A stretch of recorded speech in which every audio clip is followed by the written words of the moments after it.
In this video, we're going to discuss how to expand the capacity of your Synology NAS and how SHR or Synology Hybrid RAID works.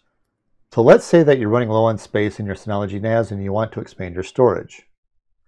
This is my DS1819 Plus in DSM, and you can see here that I've got 6 12 terabyte hard drives. If you look over here, it says it's connected in a RAID type of Synology Hybrid RAID, SHR, with data protection for 2 drive fault tolerance. That's also referred to as SHR2. So what that means is that my NAS can survive 2 hard drive failures and still keep my data intact. Now you can see this warning sign here. That's just Synology telling me that I'm running low on space. Synology will flag a volume as low on space when free space drops below 20%, and as you can see here, I have 16% free. Now this doesn't mean your system will stop working, it's just a warning. However, some features are no longer available, like defragmentation. BTRFS or ButterFS, however you want to pronounce it, works best with at least 20% free space available. BTRFS is the file system that Synology recommends that you use with their NAS units, and that's what I'm using here. Now you can remove this warning symbol if you want to. Just go over to the storage area here in Storage Manager down to your volume. And there's 3 little dots here, click that, and then go down to Settings. You scroll down a little bit, you can see here, low capacity notification. You can bump that up to, say, 10% free if you want to. And that'll make that warning symbol go away until you hit only 10% capacity free. Now it says healthy. Now that won't remove the other limitations that the system puts on it when it gets below 20% free. Now because I'm running low on space, I have 2 options to expand my capacity. Now since I have 8 bays and I'm only using 6 currently, I can simply install another 12 terabyte or larger hard drive in one of the other bays and expand the array to include that new disk. Just keep in mind that if you do this, that your new disk that you add has to be at least as big as your smallest disk in the array. So since I have all 12 terabyte drives, I have to add a drive that's at least 12 terabytes in capacity. Now just keep in mind that once you add an additional disk to your RAID array here, you can never reduce the number of disks in a RAID volume. So if I were to expand to a 7th disk, I would then always have to have at least 7 disks in my RAID array. The only way around that is to set up a completely new RAID volume. The other option you have is to replace existing drives with higher capacity drives. So replacing disks is going to be a more expensive option because you have to replace at least 3 or 4 disks in order to realize additional storage, versus just expanding your storage. If you have an open bay, you can just add 1 disk at a time and realize that storage right away. Now Synology do sell expansion bays, but they're expensive and have their own separate considerations that we won't discuss here. Now, does it really matter what I do, whether or not I replace an existing disk with a higher capacity one or just slap in another 12 terabyte or larger drive? No, not really, but you should consider a few things. For one, if you're concerned about power consumption and if you use a higher capacity disk, if it's going to use a lot more energy, the answer to that is pretty much no. Hard drives tend to consume the same amount of power idle regardless of capacity. And in some cases, higher capacity disks consume less power than lower capacity disks.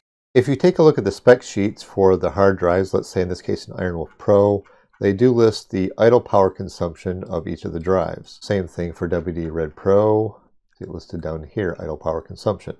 Now I compiled all these values into a single chart, and the orange represents the WD Red Pro, the blue represents Seagate IronWolf Pro, and the total capacity of the disks are listed over here on the left.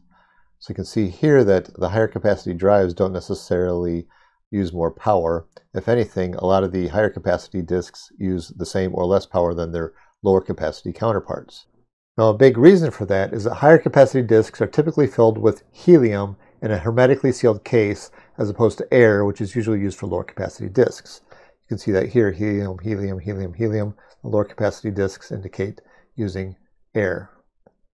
You can usually tell if a disk is air-filled or not because the air-filled ones typically have exposed screws, whereas helium is completely sealed off from the environment. So why does that matter? Well, helium has a much lower density than air, which reduces friction, resulting in using less power and consequently less noise and heat, despite housing as many as 10 platters versus just a few in the lower capacity disks. So from a power standpoint, you're not going to increase your electric bill by switching to a higher capacity disk. Now in many cases, you may have all your bays filled, so your only option is to replace a disk with a higher capacity drive because you don't have extra bays open. Now if you do go to replace the disks, then you have to keep in mind the RAID 5 and RAID 6 disk requirements. Depending on which RAID you use, you need to replace a certain number of disks before you can actually realize the capacity increase. So to understand this, let's go ahead and take a look at the Wikipedia entry for RAID levels. You can see a large number of RAID levels here, but the only ones we're really concerned about are RAID 1, RAID 5, and RAID 6. RAID 1 is considered a mirrored RAID. That is because data is mirrored across each disk in the array. They have identical data on each disk, so if one fails, the other disk can continue working. For a RAID 1, you need a minimum of 2 disks, but you can mirror as many disks as you want. It's just not very efficient to have a half dozen disks all with the same data. RAID 5 and RAID 6 are considered striped parity. They are striped because the data is evenly distributed across all disks, and parity refers to calculated redundancy. With RAID 5, you need a minimum of 3 disks, and it offers 1 disk parity protection, which means if one disk fails, your data remains intact, albeit in a degraded performance state. For RAID 6, you need a minimum of 4 disks, and it offers 2 disk parity protection, or protection against 2 disk failures. Now there is no maximum number of disks in an array, but you should consider the potential failure rate of the hard drives, especially during a RAID rebuild when the disks are stressed the most. The more disks you add, the higher chance of another failure during the rebuild. Now it is typically suggested no more than 4 disks for a RAID 5 and no more than 8 disks for a RAID 6. I mean, you could build a 20 disk RAID 5 if you wanted, and if you had 1 disk failure, your data would remain intact. However, the more disks that you have, the higher the risk of a failure because the rebuild process stresses all the disks simultaneously for an extended period, which is when a weak disk can fail, resulting in a loss of all your data because RAID 5 can tolerate only a single failed disk. Also, it's important to note that RAID is not a substitute for any kind of backup. RAID is there for uptime to make sure that if your disk fails, you still have access to your data, but a true backup is the only way to ensure that your data is recoverable. Synology actually has a nice RAID calculator at their website.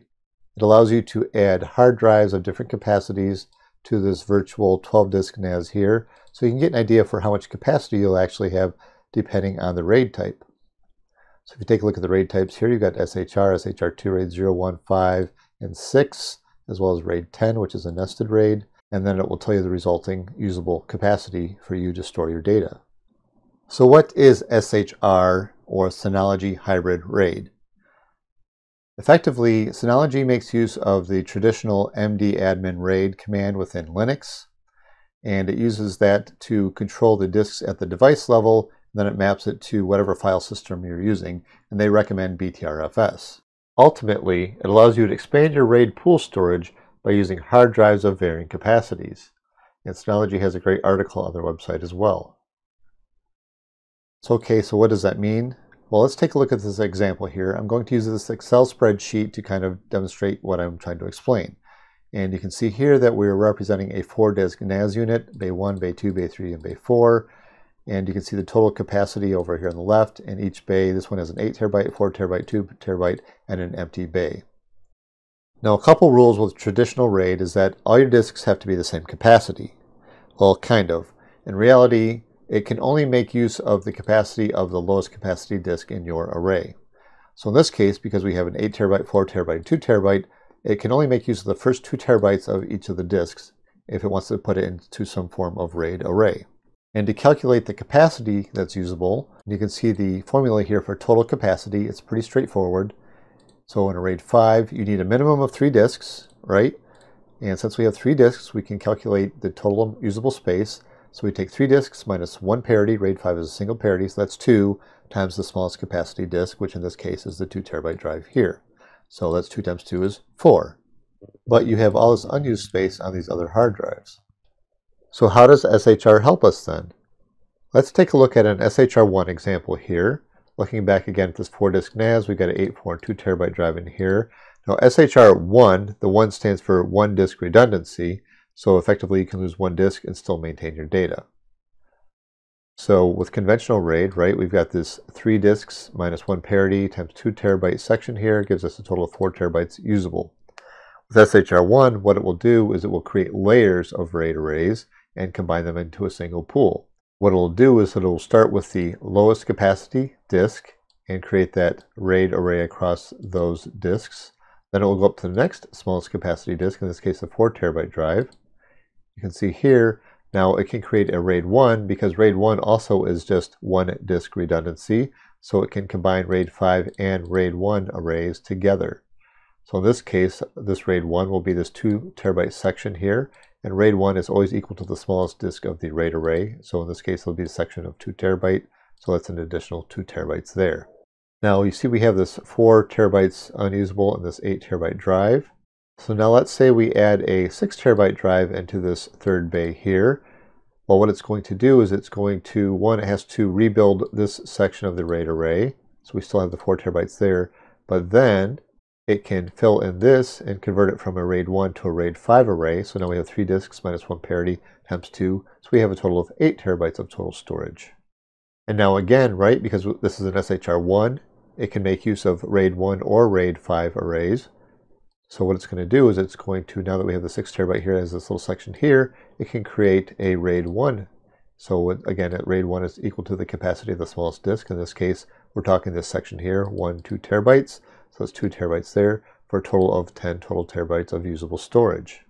Now let's say we throw in another 8 terabyte drive in our free bay that we have here. So what's that going to do for us? Well, first it's going to expand this lower array here. So we're going to go from 3 disks to 4 disks minus 1 is 3 times 2 would be 6. And then it's going to go, again, expand this RAID 5 from a 3 disk to a 4 disk RAID 5. And so we go from 3 disks to 4 disks. 4 minus 1 is 3 times 2 is going to be another 6 terabytes. And then we have this RAID 1 section here, which is going to convert that to a RAID 5, because we have 3 disks now. We have 3 disks minus 1 parity times, again, this section here is 2 terabytes high. So it's going to be 3 minus 1 is 2 times 2 is 4 terabytes.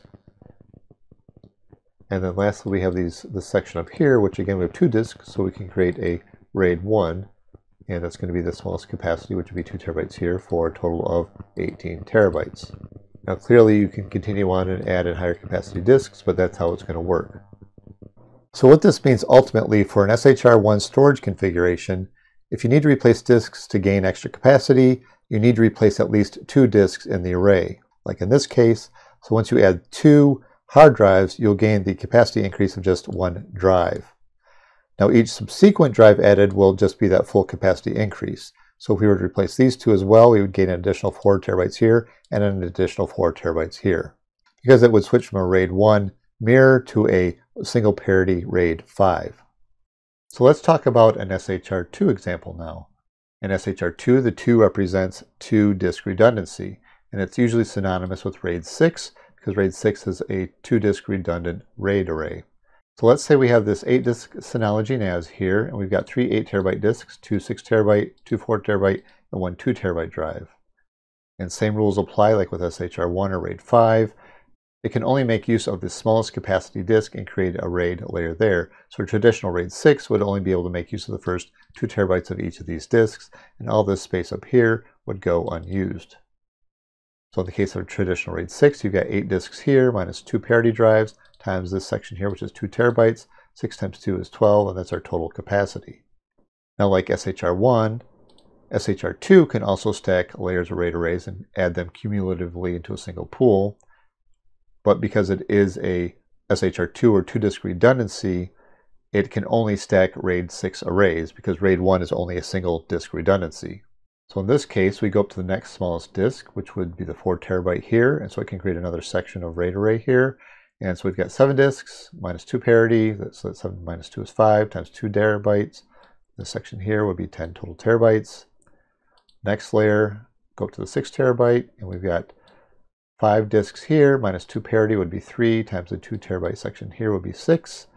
Now once we get to this last layer here, because this is a 2 disk redundancy setup, we only have 3 disks here, and RAID 6 requires a minimum of 4 disks.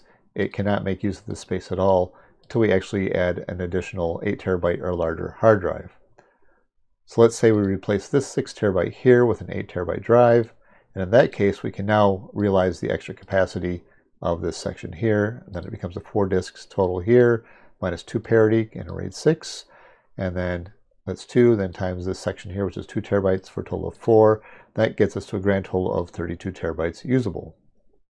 Now you can confirm that in the Synology RAID calculator, right? We had 3 8 terabyte drives, two 6 terabyte, two 4 terabyte, and a single 2 terabyte drive.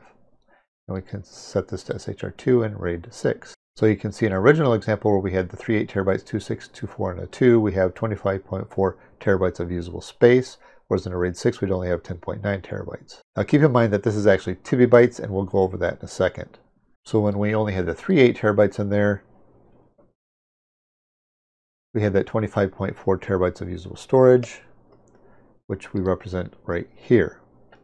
Now once we added that fourth 8 terabyte drive, we ended up with 29.1 terabytes, which is equal to, we replace one of these 6s, get rid of one of these 6s, and then add an additional 8. And now we've got that 29 terabytes of usable storage, which we show here. Now, unlike an SHR1 array where you only need to replace 2 disks to realize an added capacity, if you want to realize additional capacity in an SHR2 configuration, you need to replace at least 4 disks with larger capacity drives. Now that may seem like a lot, and it really kind of is, but you do gain the added benefit of 2-disk parity protection. Now I'm going to take a little side quest here, but I think it's important to understand the difference between a terabyte and a tebibyte. A terabyte is effectively a decimal representation or a base 10 representation of storage capacity. So it'd be like 10 to some power. So in the case of a terabyte, that's equal to 1 times 10 to the 12th, which is that many bytes, 1 with a bunch of zeros after it, 12 zeros after it, right? A tebibyte, on the other hand, is actually a binary representation of storage. So that's 2 to some power, or 1024 to some power, and 1 tebibyte is 2 to the 40th, or 1024 to the 4th power. That equals that many number of bytes. Now a terabyte is represented by the nomenclature TB, and tebibyte is TIB. Now there's an important distinction to make, is that hard drives, SSDs, and other storage medium report capacity in decimal bytes. So in this case, you've got this 10 terabyte drive, which is 10 times 10 to the 12th bytes. Sometimes there's a little bit higher than that. And then the 12 terabyte here is 12 times 10 to the 12th bytes. Now you look at Windows, it confuses matters a little bit because it uses the TB nomenclature here, which should represent terabyte or decimal bytes, when in reality that should actually be a TIB or tebibyte. So that's actually 9.09 tebibytes and not 9 terabytes. Now that's neither here nor there. I just wanted to make that distinction there and why sometimes your values are different than what you see on the hard drives. And even if you go to the Synology RAID calculator, here it says available storage 25.4 TB or terabytes, and that should actually be tebibytes. So the conversion is actually easy though, because since the ratio of 1 tebibyte to 1 terabyte is 1.1, so effectively you just take the terabyte value and divide by 1.1, that will give you a total amount of tebibytes. And that's where the 25.4 came from. So even Synology NAS calculator kind of confuses that as well. Now when you add a disk to your NAS in order to rebuild or add more capacity, it's going to go through one of 3 processes. It's either going to rebuild, expand, or convert. Now when it goes to rebuild, usually you do that like if your disk dies or if you want to replace an existing disk with a higher capacity disk. And as it goes to rebuild, or before the disk is replaced, it's considered in a degraded state because it's -1 level of redundancy. Now when you expand an array, it's usually associated with a RAID 5 or 6. It's where if you have an open bay, so you just throw in an additional disk, and it'll go ahead and expand into that new disk so you have the added capacity. Then lastly, you can convert from one array to another, which is usually associated with SHR. So you can go from a single disk to a RAID 1, and then from a RAID 1 to like a RAID 5, which is a single parity, and then go from RAID 5 to a RAID 6 or dual parity. Now I'm going to take you through a practical example using this DS920 Plus, building up from a single disk all the way to a 4-disk array. Here is a representation of the 4-disk NAS DS920 Plus, 4 bays here, and this will indicate the capacity of the disks in each of the bays.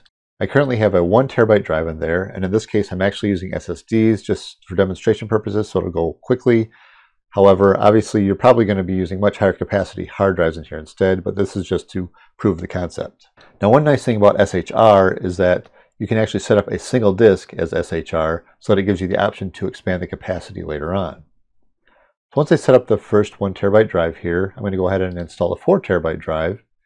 And because it is SHR, it will add a single disk redundancy. And because we have 2 disks, that will be a RAID 1. And then the capacity will be equal to the size of the smallest disk. In this case, it's this 1 terabyte drive here. So we'd have a total of 1 terabyte usable storage, and it will set up an MD2 array. Now, if I were to have set this up as just a RAID 1 to begin with, and if I add another disk, it's just going to continue to be a RAID 1, and then you will have double redundancy, so effectively the same data on each of the 3 disks. So you can see the appeal of SHR now, because if we actually set up as SHR, it will convert that 2-disk RAID 1 into a 3-disk RAID 5. And because it's SHR, it can stack RAIDs on top of each other, so then it would also create a RAID 1 here in this little section, and that's again size of the smallest disk, and RAID would be 1, so a total of 3 terabytes. So next, let's say I have another 4 terabyte drive, right? So do I want to put it here, replace the 1 terabyte with the 4 terabyte, or do I want to just put it in the extra bay?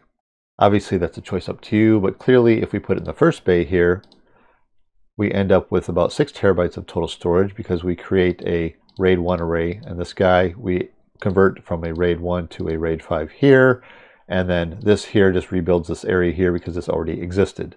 So we end up with 6 terabytes total, and then if we actually put it in the 4th bay here, then we'd end up with 7 terabytes total because we're going to gain the capacity of this entire disk, because effectively it's expanding the capacity of each of these separate RAID arrays. I have a clean install of DSM here with the 1 terabyte drive installed. You can go ahead and go here to Control Panel and look at Update and Restore. I'm using DSM 7.2.2 72803 if you're interested. We look in Storage Manager here, and it's asking me to create a new volume because nothing's been created yet. Before we do that, though, we'll go ahead and take a look at the drive. We have the single 1 terabyte Samsung SSD 850 EVO 1 terabyte. There are no arrays set up here, but we'll go ahead and do that. Click on Create Now, Start, and here you can see that we have 1 disk installed, but it gives us the option of SHR, Basic, or JBOD. Honestly, I would always select SHR. It just gives you that flexibility to expand later if you want to. Next, select the drive, next, and okay, it's not listed as approved. Skip drive check and make it go faster. And total capacity, set that to max, and BTRFS recommended, and we're not going to encrypt, and then finally apply. Okay, it's going to be erased. All right, so just like that, we have our single disk SHR. Here it says Synology Hybrid RAID without data protection. So now I'm going to install a 4 terabyte Samsung 870 EVO drive here, like we showed in our demonstration. I'm going to plug that in. And now you should see it pop up here, and there it is. So we've installed this 4 terabyte drive here, so we're now going to convert it into a RAID 1. So here we go into the HDD, SSD, and Storage Manager. You can go Manage Available Drives, and then Add Drive for Storage Expansion. Next, select the drive, and estimated capacity is still 921.3 gigabytes. And go ahead and continue, apply, OK. And now it's actually adding the drive.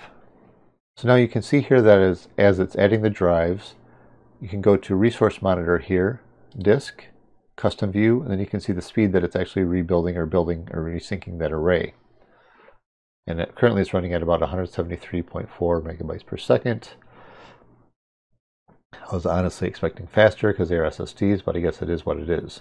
One thing that would help speed things up, though, is if you go to Global Settings, you can go down here. By default, it has lower the impact on overall system performance.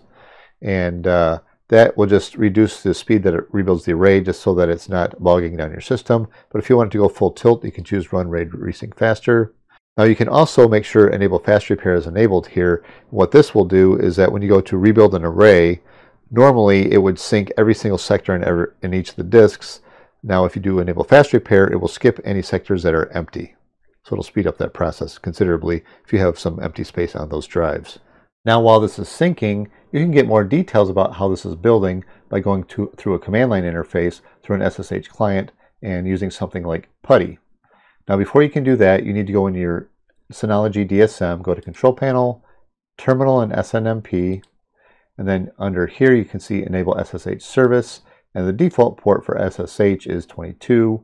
And you can just leave it there or change it to whatever you want. I'm going to leave it default 22 and apply. Now I've launched PuTTY, and then you just have to input your IP address of your Synology NAS.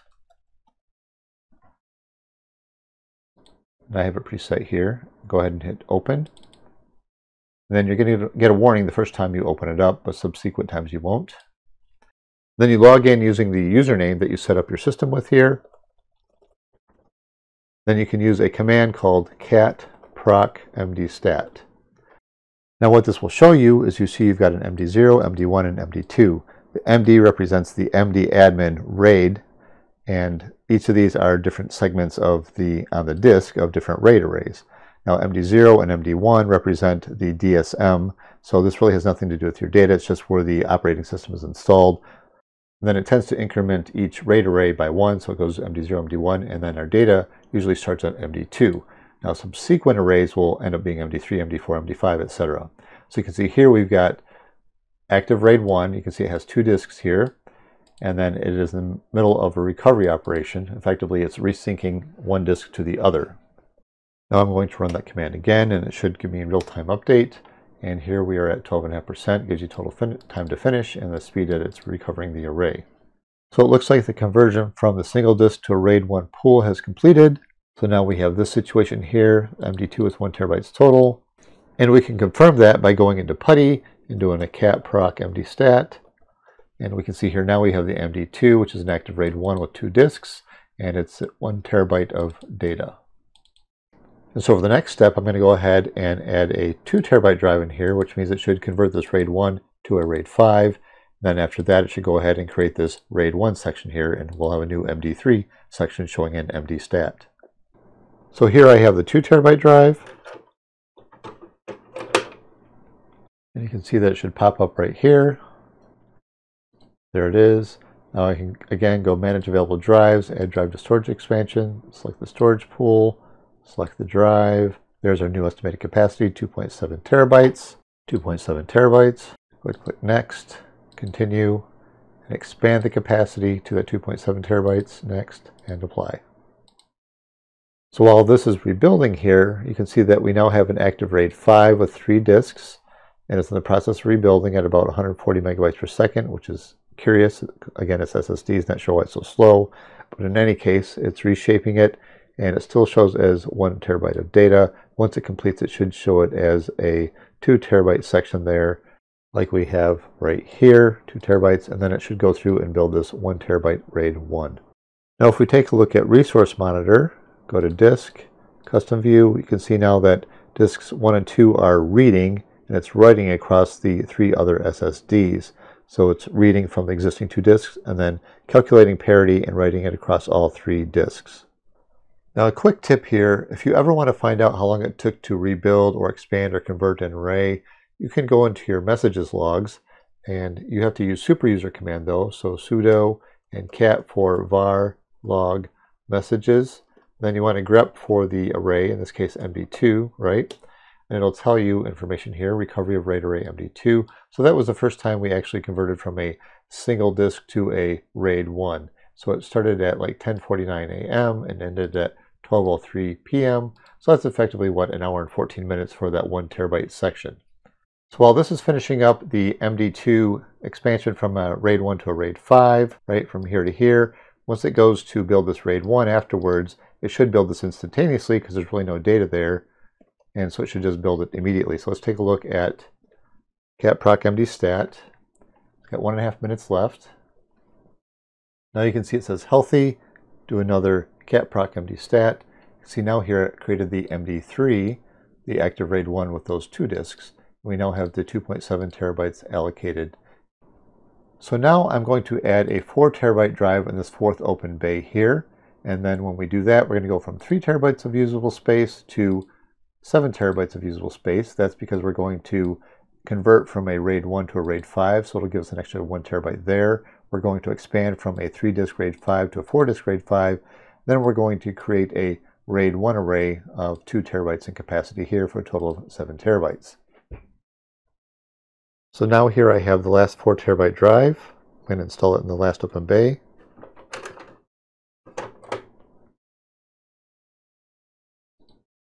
We should see it pop up over here. There it is. Now, like before, we go to Manage Available Drives, Add Drive for Storage Expansion. Next, select Drive 4. And here's our estimated capacity, 6.3 terabytes. Next, Continue, expand the capacity. Don't forget to select that. And go ahead and hit apply and OK.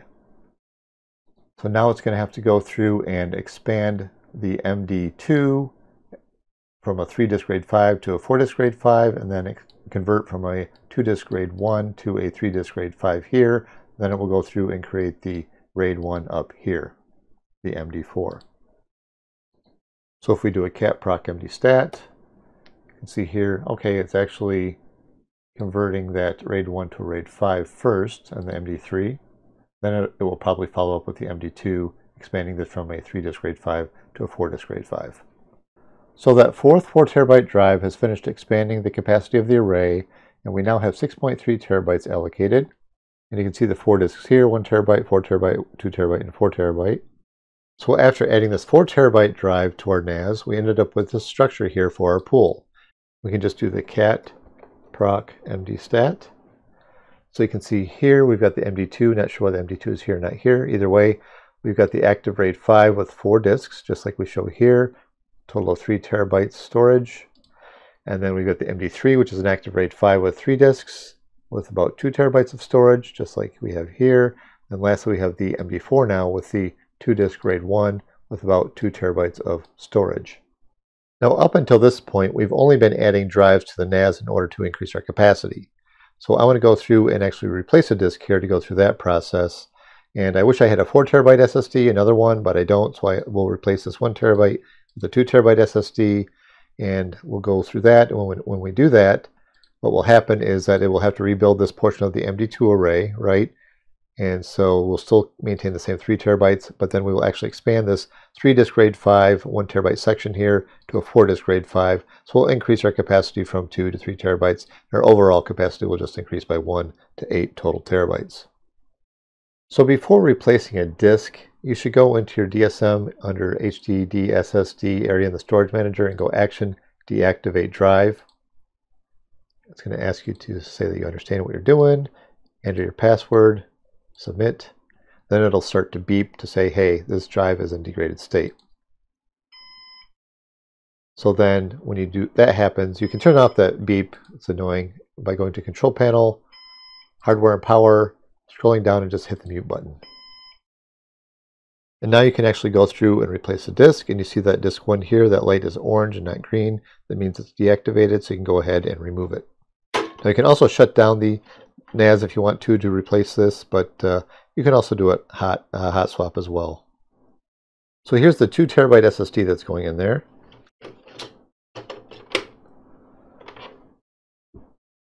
And then you should see this light turn green, and then you should see it pop up on the HDD SSD page here, and there we go. Now once it's in here, you can go ahead and do manage available drives, repair storage pool, and choose your storage pool. We just have the 1. Choose the new drive, we just have the 1, and here you can see estimated capacity 7.2 terabytes, which equals what we have over here. Next, continue, make sure you say to expand the capacity. Next, and apply. So now you see here it says repairing step 2 of 2. Step 1 of 2 was almost instantaneous. That's because in our global settings here, remember we have the enable fast repair on there. So when it goes to rebuild a section, if it ignores all empty space. And since this is an empty array, there's no data on it, it's just going to create that instantaneously. So if we go into PuTTY, we can do a sudo cat var log messages and grep for MD2. You can see right here that the recovery rate array MD2 started at 1421.56 and completed at 1421.57. So that's because it's an empty array. Obviously, if you have data on your array, it's going to take a while because it's actually going to have to sync that data. And then if we grep for MD3, you can see that the reshape of that RAID array started at 1421.57 immediately after the MD2 completed. Now the second step here is actually expanding the 3-disk RAID 5 to the 4-disk RAID 5, and that's this guy right here, right? So when you actually expand it, it actually has to go through and sync all these sectors on this portion of the array. So if we go into PuTTY and do the cat proc mdstat, you can see here, yeah, it's building it at MD3, and it's going to take about 90 minutes to complete that. So that 2 terabyte drive finished rebuilding in the pool, so now we have 7.2 terabytes allocated. So here's our final construction. We have the 4x1 terabyte RAID 5 and the MD2 array for a total of 3 terabytes. In the MD3 array, we went from a 3x1 terabyte RAID 5 and expanded that to a 4x1 terabyte RAID 5 for a total of 3 terabytes. Then the MD4 is the RAID 1, total of 2 terabytes, and combine that all together is a total of 8 terabytes or 7.27 tebibytes. Now we can go ahead and compare that through the SSH client. So we can do a cat proc mdstat. So here you can see we have the MD2 active RAID 5 with 4 disks and a total of about 3 terabytes here. And then we have the MD3, again active RAID 5, total of 4 disks and again about 3 terabytes in size. And lastly we have the RAID 1 and MD4 with 2 disks for a total of about 2 terabytes there. And so that kind of equates to what we have up here. Then we can also do a df-bg. And we can see down here now we have 7,125 gigabytes of available storage. Now this value here of your actual volume will be slightly less than what's in your pool, and that's only because there's some formatting in there that'll take away some capacity. Now even though I used SSDs for the things I just showed you, I did actually do some testing using actual hard drives because that's what most people are going to be using. Now if you're interested in how much time it takes to either expand your capacity or rebuild an array, I'm going to kind of go through some numbers here for you. But before we do that, let's take a look at a hard drive curve here.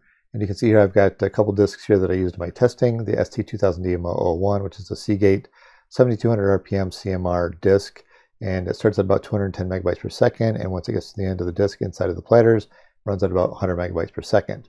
Now the WD Red Plus down here, 4 terabyte, starts at about 205 megabytes per second and ends at about 80 megabytes per second. Now just keep in mind that because this is a 2 terabyte disk, on the inside of the disk here at 2 terabyte, it runs at about 100 megabytes per second. But the 4 terabyte of the 2 terabyte location, it's actually running at about 160 megabytes per second. Now I'll explain why that matters later. So first up, I took a single disk, formatted it SHR, and then I added a second disk to the array. And because it's formatted as SHR1, it automatically converted it to a RAID 1. And so here's the amount of time it took to complete that in minutes. Now each of these tests I ran at 0% capacity, 50% capacity, and 90% capacity, so effectively empty, half full, and near full, just to see if there was any real difference. Now once I completed converting to the RAID 1, I went ahead and added a third disk to the array. When I did that, it expanded the capacity, and it took 480 something minutes in order to convert from a RAID 1 to a RAID 5. Then once that completed, I went ahead and added the fourth disk in there, and then it expanded the capacity from a 3 disk to a 4 disk RAID 5, and there it took slightly longer. So here it took about 500 minutes or so in order to complete that. So yeah, that's quite a long time, about 9 hours. And then lastly, I deactivated a drive, and then I replaced it with another 2 terabyte drive to rebuild the RAID array. And you can see at the different capacities here at 0% capacity, because Enable Fast Repair is selected, it took almost no time at all. That's because it effectively just skips over any empty sectors. And with 50% capacity, it took about 100 minutes, and then 90% capacity, it took about 225 minutes. Now this situation, I've got 4 2 terabyte drives set up in an SHR1 configuration. And it's at 90% capacity. And effectively what I'm doing is I'm taking 4 2 terabyte drives, and I'm going to replace each 2 terabyte drive with a 4 terabyte drive one by one. So to start, I created this initial 4 disk 2 terabyte array, the MD2, and filled it to 90% capacity of data. Then I replaced the 2 terabyte disk with a 4 terabyte drive. Now because it's an SHR1, it needs at least 2 disks in order to realize an added capacity, so this one is not used. And the amount of time it took to rebuild that MD2 portion of the array was about 229 minutes. I replaced the second disk, 2 terabyte disk, with a 4 terabyte. And again, I had to go back and rebuild that MD2 array. That's how long it took, 228 minutes. But because we now have 2 disks and it's an SHR1, it can now expand the capacity to this portion here. Now, because this was filled to 90% capacity in this section here, but this section here has no data in it, it was able to effectively create that immediately because Enable Fast Repair was selected. Then from there, I replaced the third 2 terabyte with another 4 terabyte disk. And so it has to go again and rebuild the MD2 portion. And once it completes that, then it can convert the RAID 1 over to a 3 disk RAID 5. And you can see here the difference between rebuilding and converting or expanding your array is pretty substantial, from 222 minutes to 675 minutes. And then once I replace the fourth 2 terabyte drive with a 4 terabyte drive, again, it has to rebuild this MD2 section. It took about 209 minutes. And then the MD3 section up here, again, it's going to have to expand the array, so it's going to take a lot longer. So you can see the total time here in order to expand the array is going to take about 900 something minutes. Then lastly, I just deactivated the fourth disk here, and then I replaced it with another 4 terabyte drive. And again, it had to go through and rebuild the MD2 portion of the array, and then I had to go through and rebuild the MD3 portion of the array. Now the reason why this one takes a little bit longer, right, because this is 209 minutes and this is 292, that goes back to here because MD2 is the first 2 terabyte section of the disk, so it's going to be faster. The second 2 terabyte section of the disk is going to be the slower portion of the disk. Now one thing to keep in mind is that I'm only using 2 terabyte and 4 terabyte drives.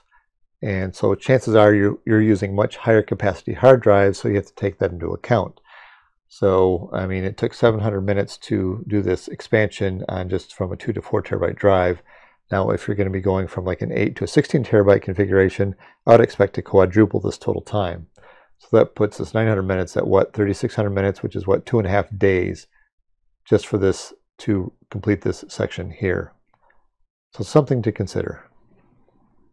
Now that we talked about SHR1, let's talk about SHR2 real quick. In this situation, it's a little bit more straightforward because in an SHR2, you need to replace 4 disks before you can actually realize a capacity increase. That's because it can only make use of RAID 6 configurations. So effectively, I started with 4 2 terabyte drives again, right? This guy here, except this case, it's an SHR2, so 2 disks of parity or redundancy. So I start replacing each of the 2 terabyte drives one by one with 4 terabyte drives. Now again, because this is SHR2, you can't realize the extra capacity until you replace at least 4 disks. So I replace disk 1, it rebuilds the array, disk 2 rebuilds the array, disk 3 rebuilds, disk 4 rebuilds, and then once I add the fourth 4 terabyte drive is when it can add this new MD3 segment right here. And so it's going to take a little bit longer there because, again, it's on the slower part of the disk. Then from there, I replace the 4 terabyte drives one by one with 8 terabyte drives.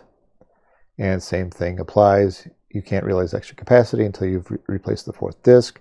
So again, I replaced the 8 terabyte, so I have to go through and rebuild the MD2 portion of it, then the MD3 portion of it, and then I replace the next disk, MD2, MD3, MD2, MD3. Then once I replace the fourth disk here with an 8 terabyte, again, it has to go through rebuild MD2 and MD3, but then it can expand the array to include this RAID 6 portion up here, and again, your total amount of time takes a lot longer. So you can see here, so going from a 4 by 4 terabyte array to a 4 by 8 terabyte pool, it took over 46 hours to complete that conversion. Now, if you're wondering how long it takes to convert from an SHR1 1-disk redundancy setup to an SHR2 2-disk redundancy setup, it can take a long time. So take a look at this chart here. Now note that the time here is listed in hours. And this is converting from a 3-disk RAID 5 SHR1 to a 4-disk RAID 6 or SHR2. So what this 1 terabyte shows here is I took 3 1 terabyte drives, I threw in a fourth disk here and said convert that from SHR1 to SHR2, and that's how long it took, 36 hours. I did the same thing with 2 terabyte drives, then 4 terabyte drives, and lastly converted 3 by 8 terabyte SHR1 to a 4 by 8 terabyte SHR2, took over 257 hours. Yes, that's over 10 days. Now if you look here, the amount of time increases linearly. You take 1 terabyte drive, took 36 hours, and it doubles by doubling the capacity, took twice as long. Again, double from 2 to 4 terabyte drives, it took twice as long again. And lastly, 8 terabyte drive took twice as long there. Now, these are a little bit slower drives, about 200 to 210 megabytes per second at maximum speed. If you're using more modern drives that can run 250 to 260 megabytes per second, this time will be reduced by a little bit. And also, the more disks you have, though, it may actually take a little bit longer. Now, one additional thing to keep in mind is that if you have RAID Resync Faster enabled, it will definitely, these were all with RAID Resync Faster enabled, but then again, your system can become non-responsive at times, especially the more disks you have and the higher capacity disks that you've got. So if you turn that off, it's going to take even longer in order to complete that task. Now, for example, I had a 5 by 12 terabyte SHR1 that I wanted to convert to a 6 by 12 terabyte SHR2, and that took well over 3 weeks in order to complete.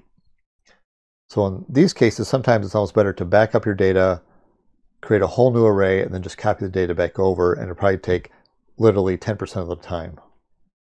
So here's the final summary, TLDR. Effectively, if you want to expand the storage on your Synology NAS device, it's best to make use of the SHR technology, because that allows you to expand your data pool capacity using varying size hard drives by stacking RAID arrays. Now, what is meant by that? In a nutshell, with traditional RAID, it can only make use of the smallest capacity disk in the array. Like in this case, we've got 3 8TB drives, 2 6, 2 4, and a 2TB drive. Well, the 2TB drive is the smallest disk, so it can only make an array as big as the smallest disk. So in this case, we've got 8 disks here, and we can only make use of the first 2 TB of each of these disks. All the rest of this space on these disks goes unused. So where SHR comes in, it can actually create multiple arrays and just stack them on top of each other and add them into a single pool of data. Now, I kind of showed you the inner workings of how all this works, but if you just want a quick and dirty way to figure out how much space you can get by adding different disks into your system, Synology does offer this awesome RAID calculator online with a simple GUI interface to determine what usable capacity your NAS can provide. There's the link right there. Now, the total usable capacity entirely depends on the size of the disks that are being used in the pool, though. And a quick tip here, while the DSM interface does give you great insight as to the status of the rebuild of your array, you can get some more details of it by going into an SSH client like PuTTY and then running the command cat proc mdstat. Now, if you go to add additional storage to your Synology NAS set up as an SHR pool, if you have a free drive bay, you can just expand your capacity one disk at a time for either an SHR1 or an SHR2 configuration just by throwing that disk in that extra bay and say expand. Now, if you don't have any free bays or you just want to start replacing your smaller capacity disks with larger disks, if you're running an SHR1, which offers single disk redundancy, it does require the replacement of a minimum of 2 larger capacity disks before you can realize the extra usable capacity in the pool. Now, that's because it makes use of both RAID 1 and RAID 5 arrays to combine into a single pool of data. Now, when it comes to SHR2, which offers 2 disk redundancy, it requires the replacement of a minimum of 4 larger disks to realize the extra usable capacity in the pool. Now, when I say replacing the disks, of course, I mean you have to replace them one at a time. You can't just take 4 disks out, put 4 disks in, and you're good to go. So you have to rebuild one at a time. And it requires a minimum of 4 disks because it makes use of RAID 6 arrays, which requires a minimum of 4 disks in order to work. Now, if you're curious about the amount of time it takes to do all this, I can tell you first it takes a while to do any of these processes. So the time to rebuild a pool is simply determined by the maximum performance of the slowest disk in the pool. So let's say your slowest disk in the pool runs at 100 megabytes per second. It's only going to be able to rebuild at that speed. So if you want to expand an array by simply adding an additional disk because you have a free slot, effectively that's going to take 3 to 4 times the amount of time it takes to complete a rebuild. So once you figure this out, you multiply that by 3 or 4, that's roughly the amount of time it's going to take. And same thing is true if you're converting from a RAID 1 for a RAID 5 in an SHR1 configuration. Now, when it comes to, say you've got a 3 or 4 disk RAID 5 or SHR1, you say, hey, I want 2 disk redundancy now. So you throw another disk in there and you say, okay, convert from an SHR1 to an SHR2. Keep in mind that this is a long process. It can take roughly 32 to 36 hours per terabyte of the largest disk in your array. So let's say, for example, you have all 8 terabyte drives, 4 8TB drives, and you want to add in a 5th one, convert it to SHR2. So it's 8 times 32, which is like 256 hours. So yeah, you're talking about 10 days in order to complete that conversion. Now, of course, if you have a faster disk, it's going to go a lot quicker, but the larger your disk, the longer it's going to take. So it's just something to keep in mind. You're almost better off backing up your data, creating a whole new pool, and then copying your data back, and you should be able to do that within a couple days' time and save yourself a lot of headache. Obviously, the downside of that is that your data is not available during that time, whereas when you go to convert from an SHR1 to SHR2, your data is available, but your system may be actually quite sluggish to a point that you actually can't use it. So thanks for watching. I hope this was helpful, and until next time, talk to you later.